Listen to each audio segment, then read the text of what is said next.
Good afternoon and welcome to another installment of the Alliance's COVID-19 webinar series, Communities Using Data to Analyze Racial Disparities During the Pandemic. Here's where you can start. I'm Mindy Mitchell, a Senior Technical Assistant Specialist here at the National Alliance to End Homelessness, and joining us today for this important webinar are Dr. Chandra Crawford, Director, Individual Homeless Adults here at the Alliance, Mia Bryant, Capacity Building and Equity Program Manager at the Connecticut Coalition to End Homelessness, Marika Balico, Director of Properties, Client Services, and CARES Funding at Mississippi United to End Homelessness, Clifton Harrison, HMIS Director at Via Link and Unity of Greater New Orleans and Jefferson Parish, and Alexis Lozano, Data and Performance Analyst, and Dr. Jessica Shimon, Acting Executive Director, both at Everyone Home. I have just a few housekeeping items before we get started. This webinar is being recorded, and all registrants for the webinar will receive an email with an accompanying link to the recording, slides, and additional resources within 24 hours of this broadcast. All attendees are on mute and will remain so throughout the broadcast, and all video functions have been turned off. The Zoom chat function is also disabled, but if you have questions, please enter them into the Zoom Q&A box. Questions will be held until after all presentations are complete, and then there will be a time for Q&A in which all panelists will participate. Any questions that we don't get to will be gathered by Alliance staff and will be included on the Ending Homelessness Forum, which you can sign up for at forum.endhomelessness.org/login. The forum is a new resource developed by the Alliance to provide a place for communities to obtain information on federal funding and guidance on the COVID-19 homeless response. You can also share information about successes and emerging promising practices in your community, as well as ask questions for one another on how to confront common challenges that communities and programs are facing. And please continue to be a part of our COVID-19 webinar series, especially the important upcoming webinars on Indigenous homelessness and diversion, which you can see there for next week. Now, to get us started on the webinar, I'm going to turn it over to my colleague, Dr. Chandra Crawford, Director for Individual Homeless Adults here at the National Alliance to End Homelessness. Go ahead, Sean. Okay, thank you, Mindy. And thank you, everyone, for joining us for this very important webinar. I would say timely, but I wouldn't want to give the false impression that discussing racial equity isn't always timely. So I'm glad to be having this conversation. So let's start. So let me just kind of give you an outline so you know how my presentation will flow. So we'll talk a bit about COVID-19 and racial inequity. And of course, we'll make that connection, right, between homelessness, race, and COVID-19. And then most importantly, what we want to talk about is what the homeless system can do to address equity. So we can do something. And then lastly, what this webinar is also about is using data to assess outcomes in your system. And we're really going to hear from some great communities today, so I'm really excited about that. So let's get going. So Mindy, next slide. So the COVID-19 pandemic is not affecting all communities the same way. So we should all be very aware of this by now. So we can't talk about just crises or any crises really in the U.S. without addressing race and structural racism. So this is what we know. As more states begin to report demographics, we know that Black people are disproportionately impacted. And of course, we are seeing disparities now among other minority groups too. But according to the most recent reports, Black people are the most glaring. So that's what I'll largely talk about today. So let me demonstrate this point. So in the U.S., and some of you probably heard this if you listened to part one. If so, this is a nice recap, and this may be new to some of the new people tuning in today. So Black people account for about 13.4% of the general population. And so this AMFAR study showed that counties with higher Black populations, they account for more than half of all cases and almost 60% of deaths. So the likelihood of COVID-19 increases with the proportion of Black residents. And it almost feels like where Black residents are, you can count on COVID-19 being. So let me just put this in more simplistic terms. Next slide. Black people are 3.5 times more likely to die from COVID-19 than white people. And just to throw it out there, Latinx people are almost twice as likely. So let's talk about this, huh? Because we don't want to assume that everyone knows what some of the reasons behind these numbers might be. So let's talk about it. These are things that we do know. We know in general that Black people are less likely to live in neighborhoods where healthy foods are readily available. So, you hear all these underlying health about all these underlying health factors, about obesity and high blood pressure. But connected to that are these food deserts, right? Where Black people disproportionately live. So see, you got to understand the connection. Black people are more likely to live in substandard housing, huh? Heard of redlining? Have less access to health care or lack health insurance. These are real statistics, y'all. So to name a few. And so in sum, for those who might not understand the connection, COVID-19 poses a higher risk to Black people because of the underlying health, social, and economic disparities rooted in historical and structural racism. Oh, and not to mention the historical trauma tied to racism, like what we are seeing and some of us are recognizing today through videos and instances of racial injustice. I know what the country is going through right now has taken a toll on me. So Black trauma is real. I'm sure my blood pressure is high. So yes, racism affects Black health. So let's talk about these. Let's backtrack a little. And I talked about the disparities with COVID-19 and what the data is showing. So we might not necessarily know the housing status of the folks in these reports, but we certainly are aware of the disparities that exist in the homelessness system, okay? So when you put the medical vulnerabilities that disproportionately affect Black people together with their overrepresentation in the homelessness system, you can see how the pandemic could be particularly catastrophic for this group. And for those of you who aren't that familiar with the disparities in homelessness, so okay, let's look specifically at people experiencing homelessness. So again, the most striking disproportionality can be found among African Americans.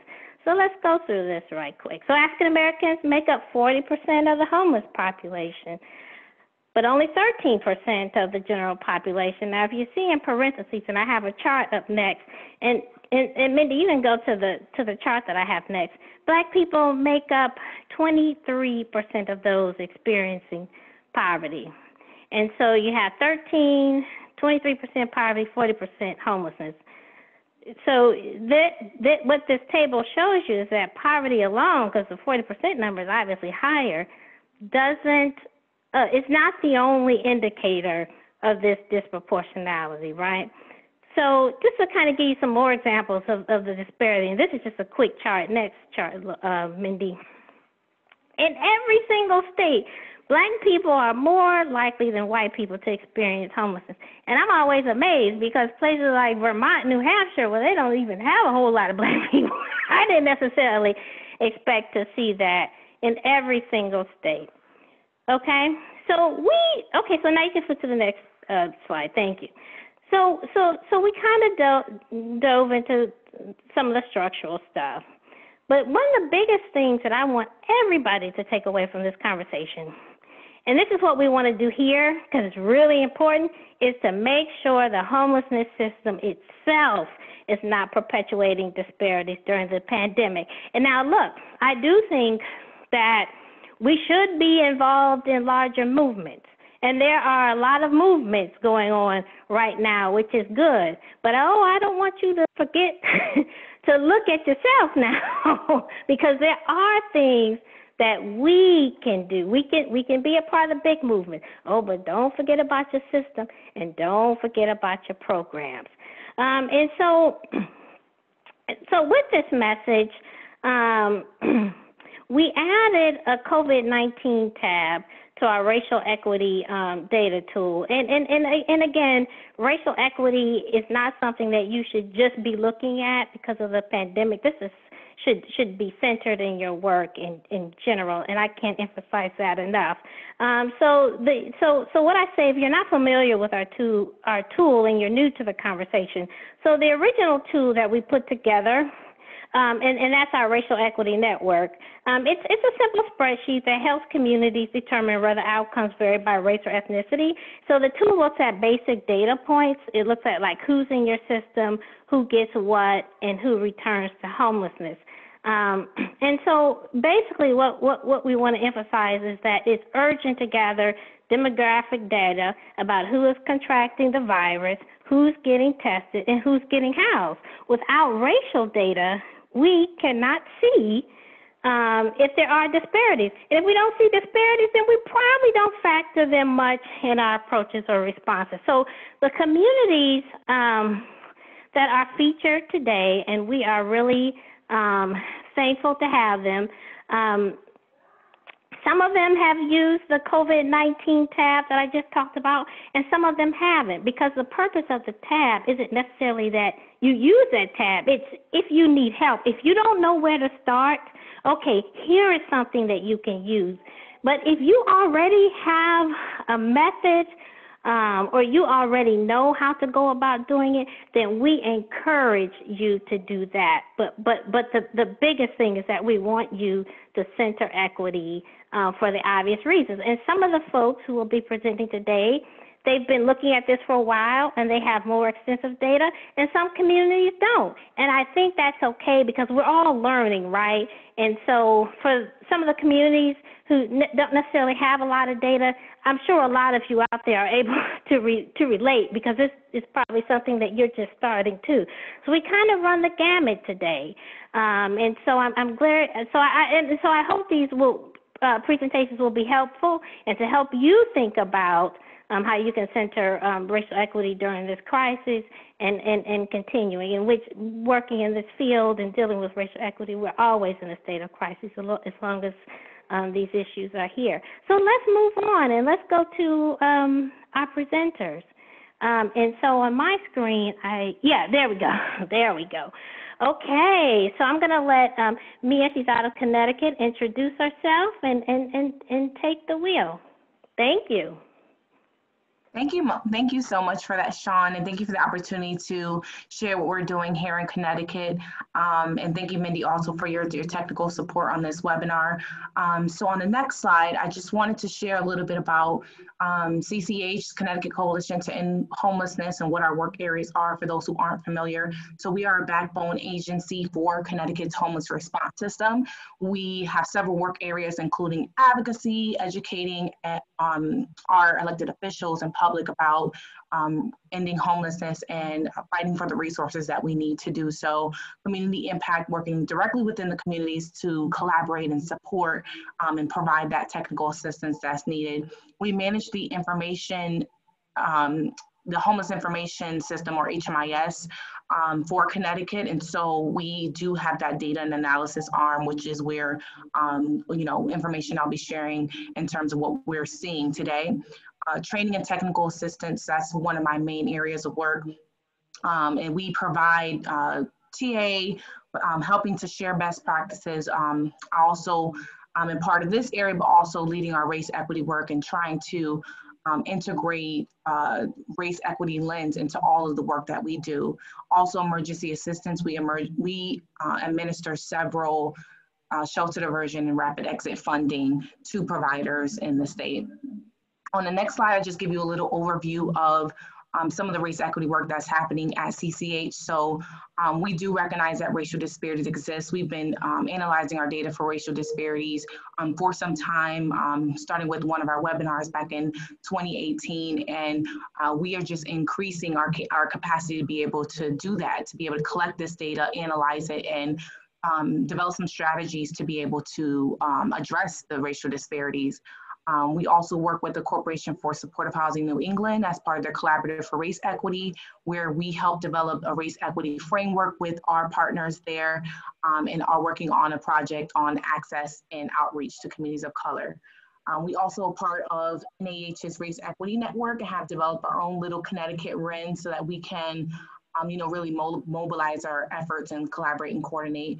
We do several trainings on racial equity and racial disparities. And we also have been very intentional about diversifying our board and ongoing efforts related to hiring.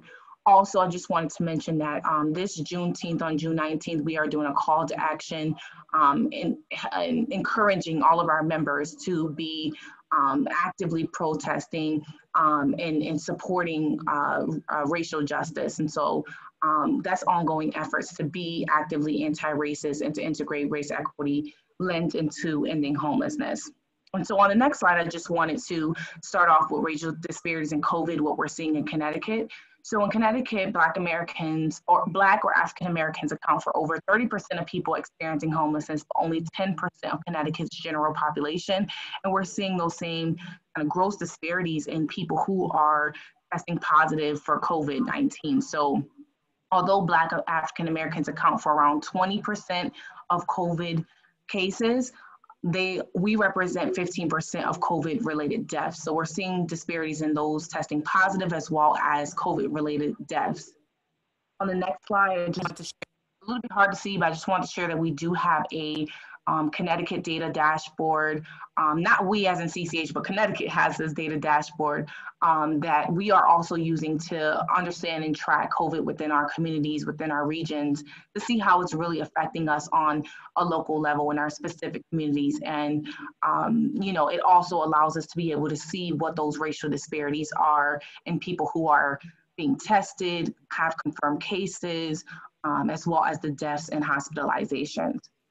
On the next slide, so for the remainder of this webinar, we are going to be, I'm going to be sharing with you our new Connecticut HMIS fields that allow providers to enter information about testing as well as symptoms into HMIS.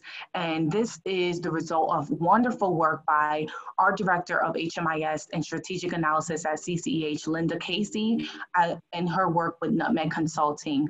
She couldn't make this webinar, but I'm happy to share this wonderful work that she has been leading. On the next slide, I just want to give you an overview of these new fields, HMIS field for COVID. Let me see. Okay, can we advance to the next slide?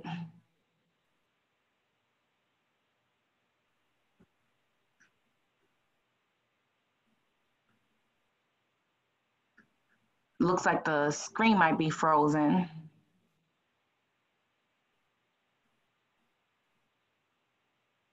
In the meantime, okay. In the meantime, I'll just continue giving you all a quick overview of what these fields. My slide wasn't too fancy on the next one, so don't worry about missing this one while we get the slide back up. But just want to share with you all some new Connecticut HMIS fields, the overview of what this is.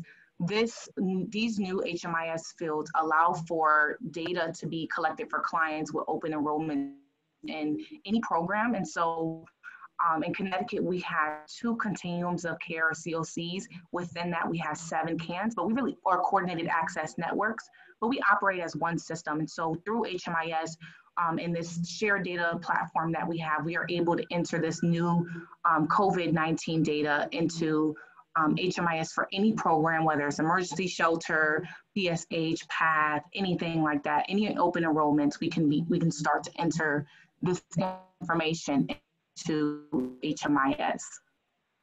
Right now, we still have people who are in hoteling due to the shelter decompression, and their information was being put into smart sheets. However, the current clients in hotels, their information have been imported into HMIS, and so we're encouraging providers to input information, new information about COVID-19 for their clients in HMIS, and any changes or new clients, their information will be put into HMIS on regular intervals. So we're making sure that we're really centralizing that information into HMIS to make it as accessible as possible. Okay, got the slides back up. So on the next slide, well, let me see. Can we go back to slide 8? Thank you. Yep.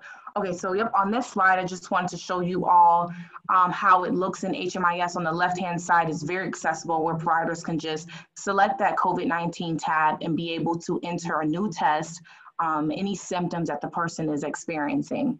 On the next slide, you can see when someone is adding a test, this is the information that they can input. So has this person been tested, the location, the date of the test result, and status. So it's pending, you know, positive, whatever the status is, and then the result date. So when the date was received. On the next slide, you can see how we're able to get a high-level overview of the status of those we are serving. So red indicates a positive test, and yellow indicates a pending test. If it's white, that means that person has not been tested. And so at a very quick reference, providers can see what the status of their clients are with regard to COVID-19. On the next slide is just our testing strategy. So we're really working statewide on a comprehensive testing strategy, working with our partners. Some healthcare providers are testing all of the shelter guests in the hotels or in shelters, and others are only testing those who are symptomatic. So it kind of varies throughout the various regions and areas. However, the plan is really to increase testing in the next few weeks and continue increasing testing moving forward, so we can really capture how people who are experiencing homelessness in our state and in our system are experiencing COVID, how it's impacting them. So on the next slide, I have some just initial data. We are very, very, very early in the game. As Sean says, she's like, you know, some people are further along than others, and we're pretty early in the game, where as of yesterday, only 210 tests were administered. Out of that, we saw that there were 15 positive and 2 people were tested twice. So only 13 clients, 2 tested twice, were tested twice. That's a little tongue twister there. And we're seeing in the very early preliminary data what we were expecting, which are the racial disparities of people who are Black having greater positives. So, you know, we do anticipate that the data will be reflective of the statewide data that we have seen within the statewide dashboard for COVID-19. But we're very early in the game, and we're, you know, this is where we are, our preliminary data. On our next slide, just want to share, you know, how we're really viewing this opportunity to be able to collect this information and track this information. So some of the immediate benefits are that we are allowed, it allows providers to quickly enter and view test results. So it's very accessible to providers so that they can see what the status of their clients is. And they're able to get alerts so they can know when there's a positive or pending results. We're able to track the symptoms, and this can really help with managing isolation and quarantine locations, understand what the need is, understand what the inflow might be, and just the progress that we're making in addressing the needs of those who are positive or are experiencing symptoms. Also, we've been collaborating very closely with our local health districts for test results data. We are very proud of this new kind of collaboration and partnership with Department of Public Health and the local health districts. And we're hoping that we can sustain this relationship even post-COVID. Some of the long-term benefits, of course, are being able to analyze for racial disparities, gender disparities, age disparities ongoing.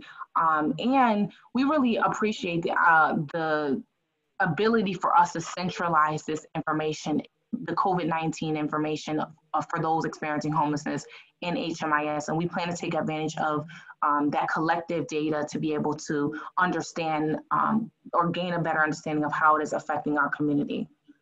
On the next slide, I just shared some additional, you know, positives that are coming from this. So it also allows for improved communication. So oftentimes as organizations, as coordinated access regions, we are working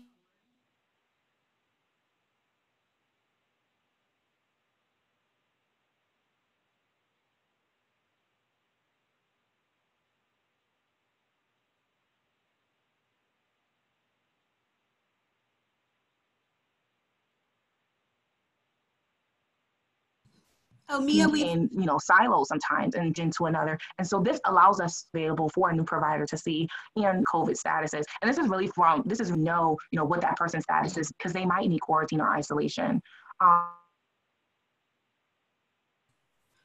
Mia, we're losing your sound in and out.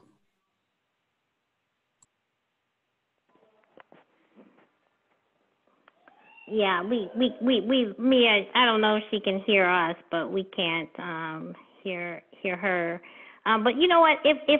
What we can do is we can come back to Mia. We can come back if she wants to give some closing remarks, and we'll do that right before we get to questions, because I would like her to finish. But in the meantime, Marika, are you ready? We'll go on to the next, and let's hear about what Mississippi Balance of State is doing. Yes, ma'am. Okay, thank you. Hello, my name is Marika Balico. I direct our client services, programs, and properties and cares funding for Mississippi United in Homelessness. I'm going to just tell you a little bit about our organization and our balance of state. I'm sorry, you can keep it on that first slide. All my slides are just went straight into data, so mute. We've been around for a while. We have probably about 40 employees. With our board and leadership teams, they are pretty diverse, about half and half on our board and leadership teams. We are the HMIS lead for the Balance of State. The Balance of State covers 71 counties, but our agency covers all 82 counties. We are the lead applicant for the Balance of State, and we have several programs through ESG, COC, SSVF, GPD. We have rapid rehousing programs, permanent supportive housing programs, and some local funding for some of those programming. Okay, you can go to the next slide. So I wanted to start off by just talking about the population in Mississippi. So Mississippi, we have a little bit over 2.9 million people in the state of Mississippi. 37.8% of those are Black or African American, and then 59.1% are white. We have very low numbers when it comes to Asians or American or Native Americans. Which is interesting because we have a reservation here in Mississippi. That reservation has 8 different communities throughout 9 counties. So I thought that number would have been a little bit higher. But so most of our state is made up of the largest percentage is Black or white. Next slide. In our homeless population, though, 54% of our homeless population is Black and 43% being white. So of course you can see that the Black community is overrepresented in the homeless community, as most people's numbers are showing up. Next slide. Next slide, please. So when looking at how COVID-19 has affected Mississippians,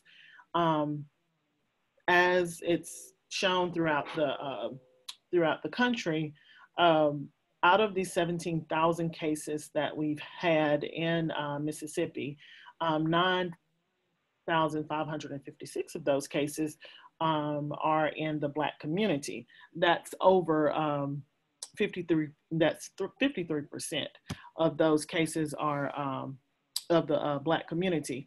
And although Blacks only make up 38% of the population, 53% of the cases are Black. 51%, you can go to the next slide, of the deaths that we've had are also Black. You can go to the next slide.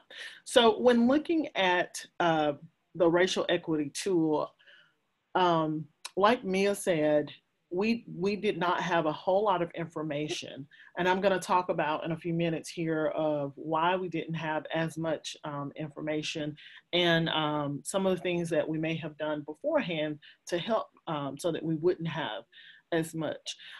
So we weren't collecting as much data about COVID-19 at the beginning of the pandemic. So we didn't necessarily know how many people experiencing homelessness in our system were symptomatic, and how many were tested. Of course, we know that we know of some, we just didn't have an exact number because it wasn't necessarily something we were collecting at HMIS, and more of something that we were collecting, each agency was collecting it, each program may have been collecting it through like an Excel sheet. Next slide. When looking at people experiencing homelessness that were tested positive, we did try to make sure that we kept an eye on those who may have tested positive. We have so far have only gotten 2 confirmed cases of homeless individuals who did test positive, and of those, 1 received treatment, the other one was quarantined. Next slide.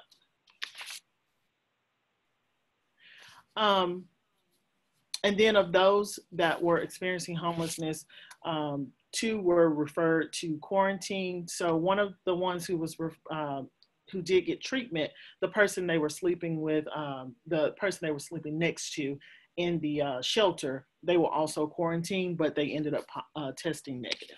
Next slide. You can go to the next slide.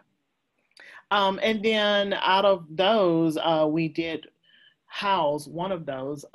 The other one was still receiving treatment and couldn't be housed at that time, but the other person that was quarantined, after their quarantine was up, we did house them into permanent housing. Next slide. So what does this all mean? Why are our numbers so low?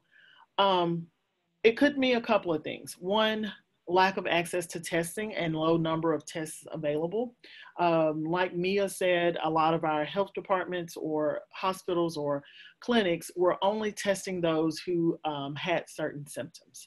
And because we had such a low number of tests available, they didn't want to test people unless they could, unless they did have those symptoms. It could have been lack of access to testing as far as where the test was, the medical center was located that was administering the test.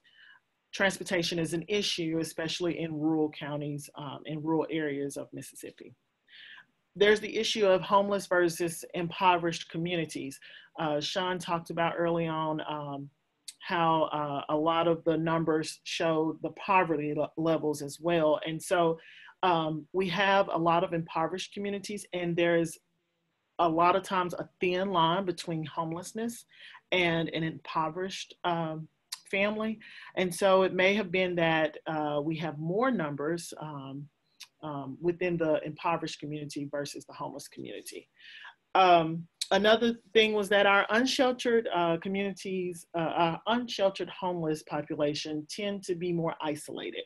They are not the ones that are going to the grocery store or having a party or whatever else people were doing to spread COVID-19, but they were just more isolated. They were not going to be in those crowds.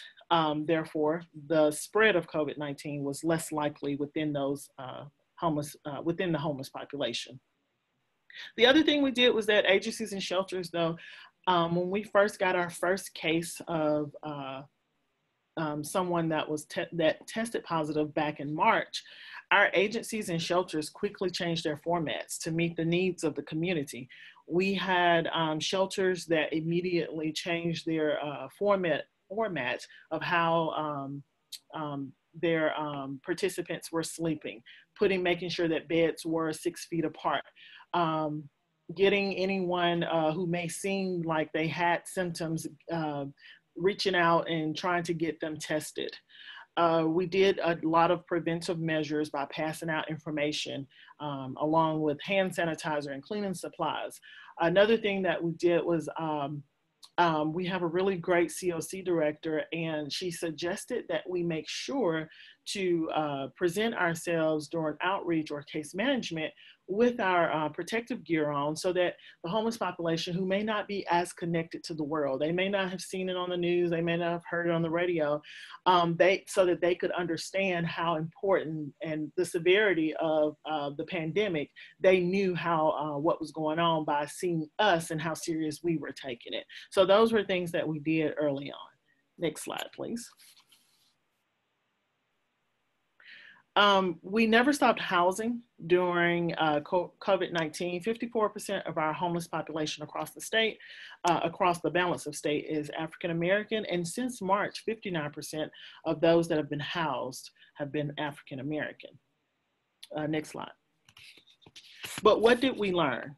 Now, of course, I'm in no way saying that we're perfect and we've reached our goal and we've done enough. No, we're not saying that. What we've done is that we've learned a lot through this process of what we need to be collecting, and things that we think will be helpful for us in collecting and the information that we do collect. You can go to the next slide.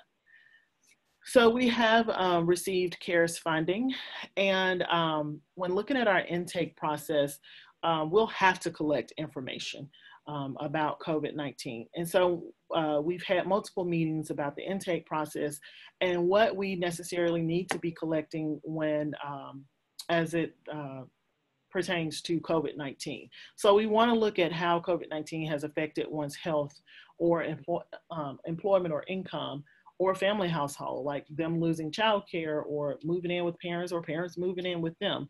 All of those things could lead to homelessness. And so we want to collect that type of information, especially for those who are at risk of becoming homeless. We're also, next slide. We're also making sure that when the outreach teams go out, that they are asking the questions of, have you experienced any symptoms of COVID-19, including cough, fever, or difficulty breathing, and asking those questions as well, so that we may be able to get more testing to our homeless population. Mississippi Department of Health and MEMA have worked very well with our shelters in making sure that if they are in need of testing, or if they are in need of non-congregate shelter, that either the funding or it has been made available. So we have the option of non-congregate shelters. We haven't needed that option yet, but we have that option there and it's ready to go. So we have done a lot to try to make sure ahead of time, because we knew that we may not have access to those tests. We know, we knew what we wouldn't be able to have access to. And so we had to make sure that we did things early on so that we could keep our numbers low. Also though, like Chandra said, in that map that she showed earlier, Mississippi has one of the lowest numbers as far as housing or discrimination in housing. We're at 1.7, I believe, what was on the map. Is not to say that we have arrived. It's just that we've been dealing with this for so long that I do think that we tend to try to take more measures to make sure that we are doing whatever we can. There is no, we never have days, like Chandra said, there is never just a right time. So we never just have moments in time where we're fighting to make sure that we don't have racial disparities in our networks or our services or whatever. We're constantly trying to fight for that. And so I've learned a lot from Mia's team. And so we will be also incorporating some of those things. But yeah, so that's what we're doing so far, and that's what we have. And we will definitely be moving forward, trying to get more information surrounding it. And then my last slide just has my information on there, so you can always get it. Well, thank you, and both very valuable. You know, as I announced at the beginning, we aren't necessarily saying we have the answer or the best practice, but we are trying to think through this. And like I said, many communities are where you are, and I'm sure this is very helpful. Okay, so let's hear from New Orleans. Mr. Harris, you ready? Yes, I am. Okay. And happy belated birthday, too, by the way. I've known Cliff for a long time, so I had to throw that out there. And It's we actually appreciate it's actually Thursday, but that's okay. Oh, it's Thursday. Oh, Yeah. okay. So the beginning. But you know what? But I appreciate you because you know what? When we started this work and we developed the tool, you were one of the first groups that was just really ready to dive in. So we just really appreciate you always being available. And so let's hear about some of the stuff that you've been seeing. Thanks. Okay. Thank you. Good afternoon. I'm Clifton Harris. I'm the HMIS director for Unit of Greater New Orleans. We cover Orleans and Jefferson Parish here in Louisiana. I'm also the co-chair of the Racial and Ethnic Disparities Task Force for the COC. So today we're going to talk about the data we have from our COVID racial tool. Before we get into the information, our situation here is a little different than probably most communities. During the first month of the pandemic, we were rivaling Italy and New York for the highest rate of cases and deaths. So in a situation like that, our main priority was the safety of the clients as well as our COC staff at the time. And back when the pandemic first started, there was a lack of available testing as well as protective equipment. So it caused a lot of our entry points in the coordinated entry and all of our emergency shelters except one to stop taking in new clients for a few weeks. So as we look at the information in the tool, it may look like the number of cases that we have documented in HMIS may not reflect the overall totals for the entire community. But as we go forward and more of those locations come online, I think that may change. So I just wanted to let everyone know where we were because we're playing catch up with a lot of data. You can go to the next slide. So like I was mentioning, I just wanted to go over our total. This would have been, I think, as of June 3rd, there was 7,174 cases in New Orleans. I think as of today, there might be 7,200 something, and 7,738 in Jefferson Parish. So for those not familiar, Jefferson Parish is our neighboring parish. Orleans Parish basically is New Orleans. It's just one parish in the city. Jefferson Parish is about maybe 5 or 6 different cities that make up Jefferson Parish. And so their population total is higher than Orleans Parish. But as a total, we've had about over 15,000 cases so far, just in those 2 parishes alone for the state. Next slide.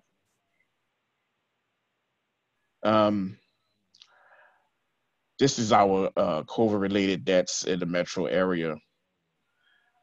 We had 509 in Orleans Parish as of June 3rd and 454 in Jefferson. Next slide, please. So as it relates to race and COVID-19, as you can see, Black Louisianans make up 32% of the population versus 58% white population, but we currently make up 55% of the COVID-related deaths. And that's actually have come down from early on when it was about 70%. So as you can see the disparity there. So this is basically where we were as a community before we started looking at the tool. And like I said, we had a lot of the data itself is kind of lagging behind what we did, because we wanted to place clients in hotels and things of that nature. We've already placed about 630 clients in hotels so far. All of those clients would have been asymptomatic. There was a separate isolation site set up for people in the community that didn't have a safe place to isolate. So anyone that would have been presenting with symptoms and tested would have been sent to the isolation site until either their test results came back, or if they tested positive, they could have stayed there and quarantined themselves. Next slide, please. So just to go through the information from the tool and the categories there, we have a COVID-related assessment that we made available to all of our projects in HMIS, and we asked them to enter the information if there was any clients that were symptomatic. Currently, we have about 78 responses. Actually, it's more than 78. It's about 100 responses. There's, I think, 12 or 15 clients that have results showing, but they weren't showing as symptomatic. So I didn't place them on a tool because I wasn't exactly sure if that was an error in data, or for whatever reason, those clients tested positive without symptoms, which is possible, but I wasn't sure at the time. So I didn't add them or include them in the data. So if you look at the information we have 78 responses of people who had symptoms. There was 31, 40% white, 58% African American, 1% Native American, 1% other races. This is behind our overall percentage of the COC, which is about 75% African American. We haven't really delved into it to figure out what the difference in the percentages are. I have some ideas, but I'm not going to share them now just in case my theories are wrong about that. Next slide, please. Of those people, the clients that were tested is about the same. So you see 40% white, 57% African American, the same two Hispanic clients, and then the Native American and the one from other races. So those are pretty consistent. Next slide.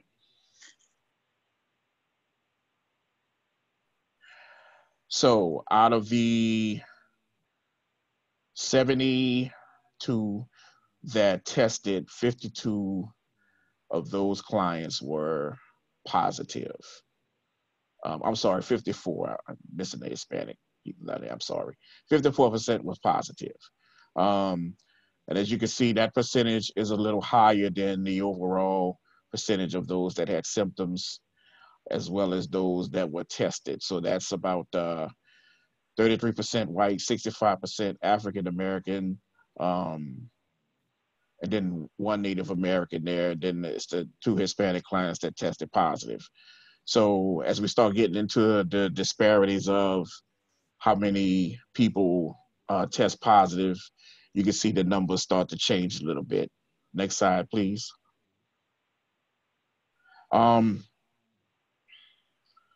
The next category on the tool is how many of those positive had received treatment.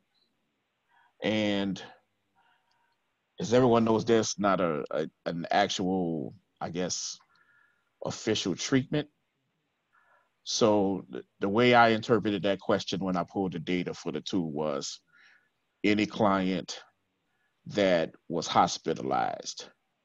So out of the 54, we only had 25 that were hospitalized. 80% of those were African American versus the 20%. the 20% that were white were actually hospitalized due to their symptoms. I think that's probably in line with the overall data in the community, which I could not find before I submitted my slides, but just, just thinking about the overall mortality rate in the cases in Orleans and Jefferson Parish, I think that's pretty consistent. Next slide, please. So the number of clients that have been referred to isolation and quarantine beds was actually 86 clients. And I realize that's higher than the overall number that was showing symptoms. We're still trying to determine what the difference there is in those 8 people. But as you can see, as far as being sent to isolation, it was 45% white, 51% African American, 2% Native American, 1% other races, and 2% Hispanic. We need to look further into this to figure out why that number is so different. The isolation site is actually on the outskirts of the COC in Jefferson Parish. I do know that there was some African American clients that did not want to go to the isolation site. We have not been able to determine the number of people who presented for testing or symptoms and did not stay around long enough to get results or to be identified enough in HMIS to be part of this data set. Next slide, please.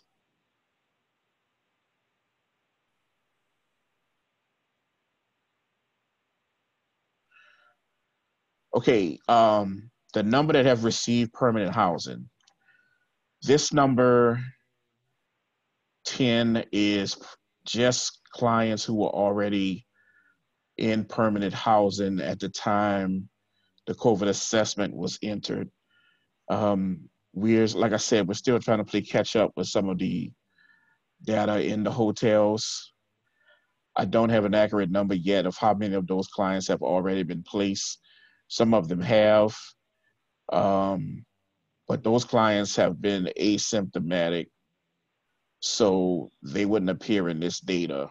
I think this number is going to change a lot once we start having our shelter capacity increase, as well as our 2 major coordinated entry points reopen every day, doing assessments on clients.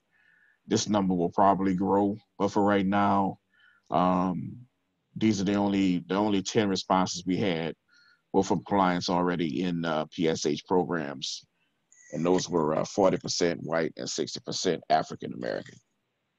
Next slide, please. Okay, so our current initiative, and I just want to mention,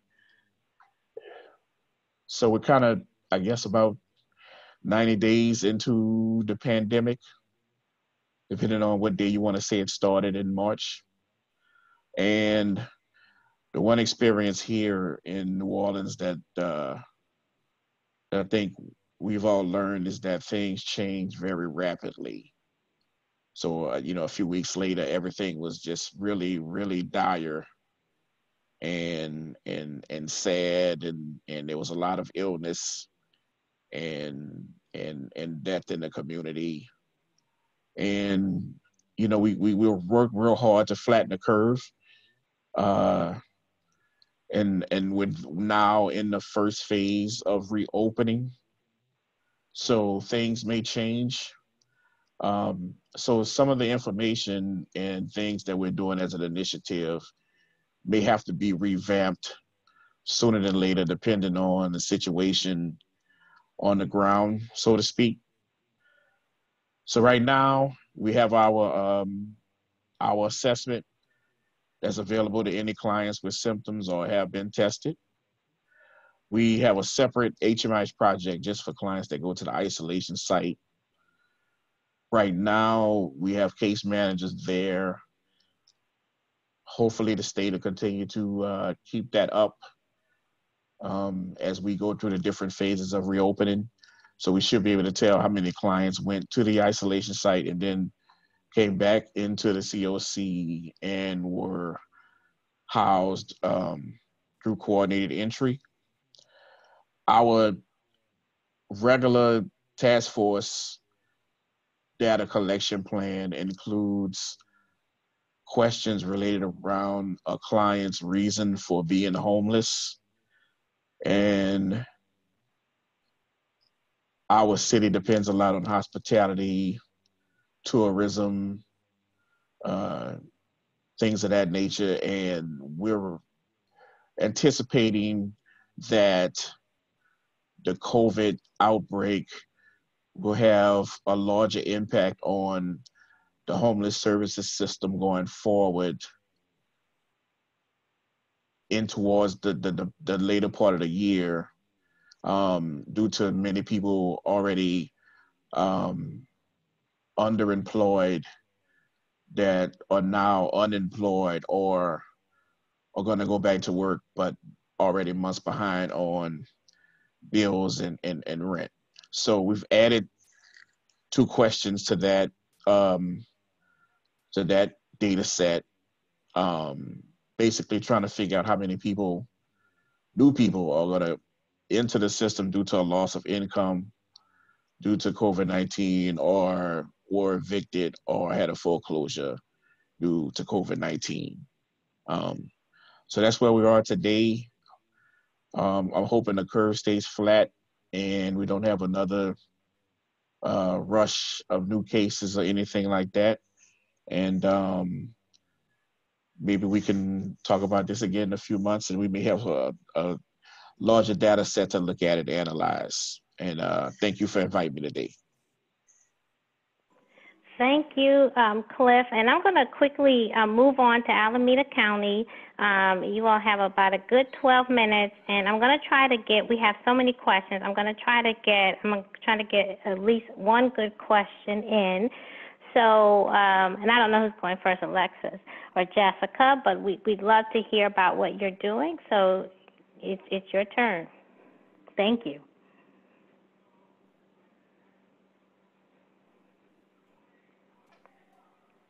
Alexis? You there? Hi, can you hear me? Yes, now we can. Yes. Mm-hmm. Hi, my name is Alexis Lozano. I'm with Alameda. I'm with Everyone Home in Alameda County. So you can go to the slides. Yeah. So about our COC a little bit. So you can go next one. We have a population of about 1.5 million as of the 2010 census, 14 cities and 821 square miles. So we're right next to San Francisco in the Bay Area, if folks are familiar. And go to the next one. So we also have a very large and increasing homeless population. Our last biennial count was in 2019, so we had a little over 8,000 folks, and most of those people were unsheltered, almost 80%. Do next one.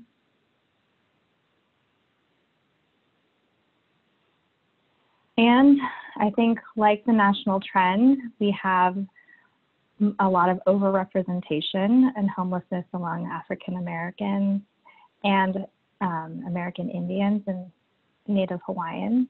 So those are overrepresented by like 4 times in our COC. And whites and Asians are underrepresented. And you can go to the next one. So in our county, we've had a local response with Project Room Key, which is the state, oh, you can go to the next one, which is the statewide initiative that's also it's the FEMA reimbursement. And so we launched 2 programs locally, and the one program is Operation Comfort, which is emergency isolation and quarantine for people experiencing homelessness who test positive for COVID, have symptoms of COVID, or that might be COVID, or have a verified contact with a person with a known COVID infection. So we were able to get 2 hotels leased with an occupancy of 198. And this was a huge effort on part of the County of Alameda that collaborated with our healthcare services agency and a number of providers, especially of both services. So this has been, and these sites are in Oakland. And then the other program we launched, you can go the next one, is Operation Safer Ground. And this is safe housing available for homeless individuals who are over the age of 65 or medically fragile, high risk, with a variety of health conditions. So people that are eligible and that are being enrolled are identified through HMIS and healthcare data. And so for this program, we secured up 3 hotels and a number of trailers. So for this, there's an occupancy of around 450. So the original strategy for this, as you can see, was really looking at our by name list and looking at folks that were chronic, people that we thought were the most vulnerable, just going down from the top of the list down, getting folks that were unsheltered, usually in encampments, and getting them into these hotels. However, I think it was in April, there was an outbreak of COVID in a shelter in San Francisco. So there was a decision made to also decompress a lot of our congregate shelters in Alameda County. And a lot of these hotels and trailers are concentrated in Oakland, since that is the largest portion of the homeless population, but there are some sites in other parts of the county as well. You can do next slide. Okay, so this is our starting place where we just really started looking at, what are the demographics of the folks being served in Project Roomkey. And so looking at, on the left is the Project Roomkey participants compared to probably of overall homeless population. So we're seeing that some fairly consistent with African Americans being probably around 46% served in Project Roomkey, when 47% of the overall homeless population, and white slightly overrepresented. And you can go to the next one. So then also looking at ethnicity. So we see Hispanic, Latino being about 21% of the folks served through Project Roomkey and 17% of the overall homeless population. And this is interesting too, because I think here in Alameda County, most of the COVID cases are actually in this Hispanic Latino population. I think there are about 45% of the confirmed cases. And again, that depends on testing and, access and so many other things, but that is, I think, something that is happening locally here. We can go next one. And then we also just wanted to take a look and see what was happening, if there was any differences between the 2 different programs. So again, there's the Operation Comfort for folks that are positive or thought to be positive, or and the Operation Safer Ground for people that are at risk and vulnerable. And so we see some slight differences between the 2 programs.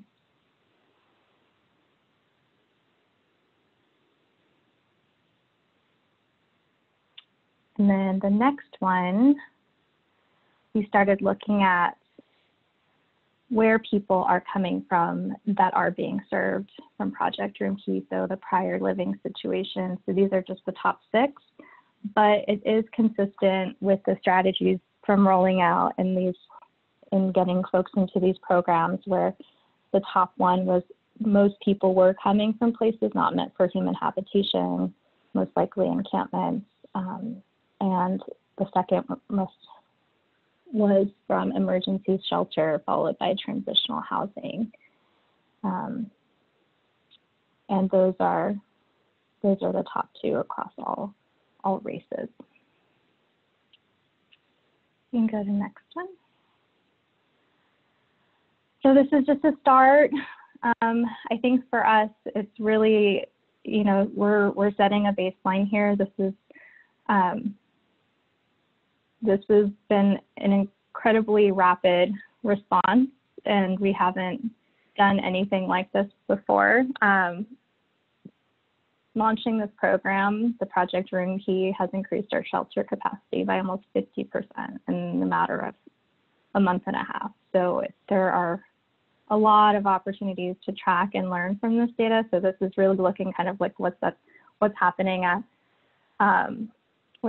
inside the system and who are accessing services, but there's definitely more to learn. Oh, you can go to the next one.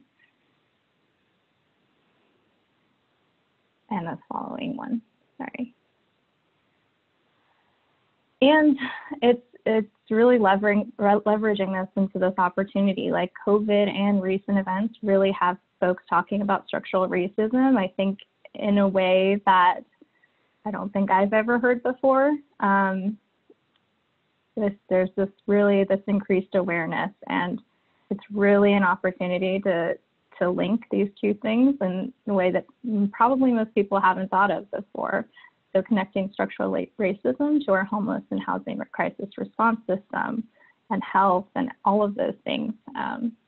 So our community just completed a racial impact analysis as part of our system modeling and pathway design, and where we built our whole response and strategies around racial equity.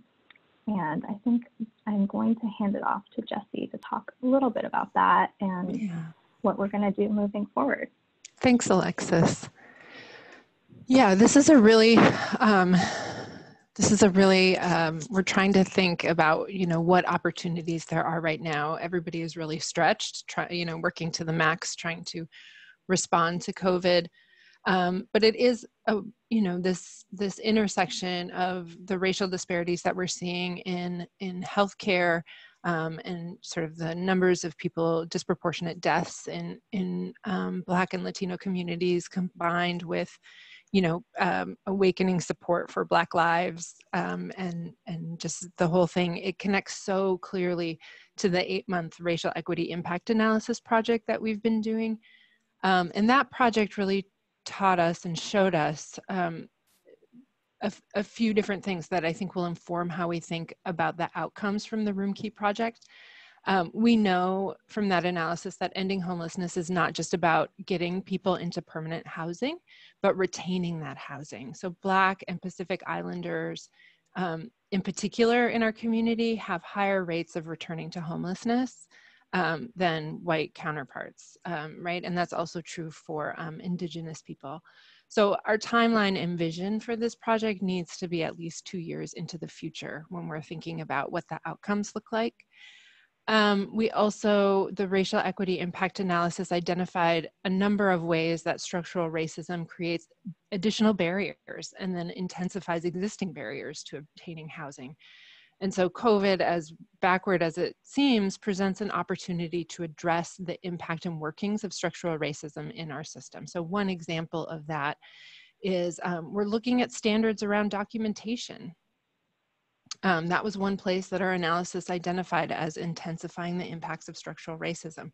So we're going to be working with HUD-TA to figure out how can we streamline and simplify document readiness requirements, like the structure, the system requirements, to make it easier, to lower that barrier and make it more accessible to people.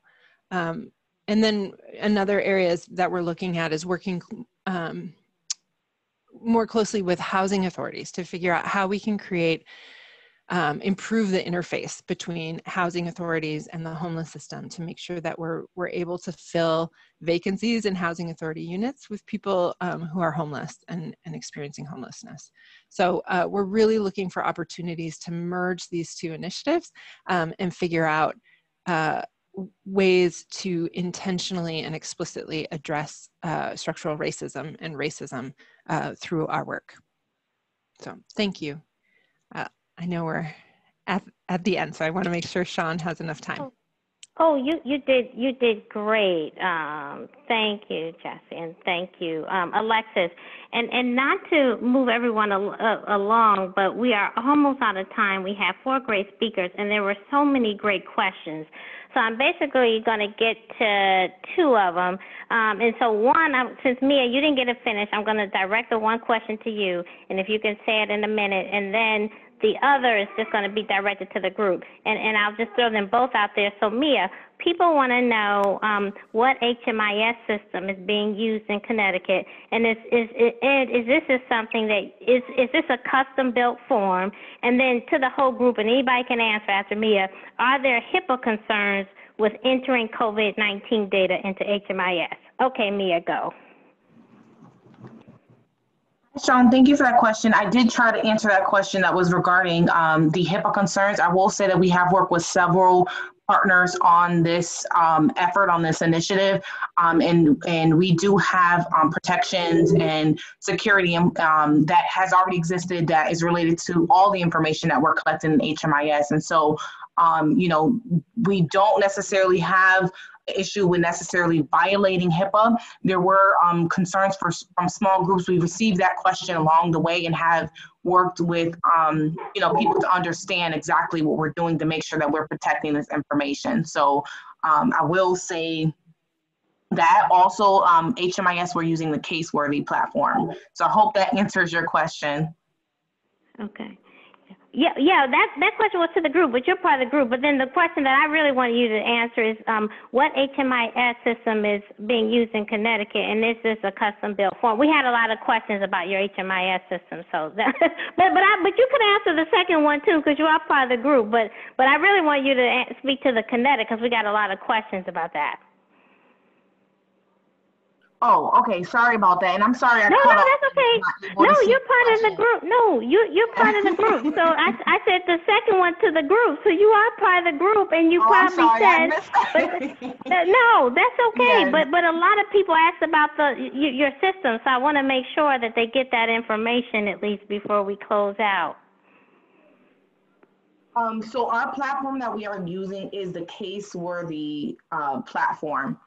And we don't have a fair amount of customization in Connecticut, but we try to use the baseline wherever possible. So not too much customization. Okay. And I'm just looking to see, and you are, well, let me check the time. Well, actually, we are right at 4:15, so I think we're going to close it there.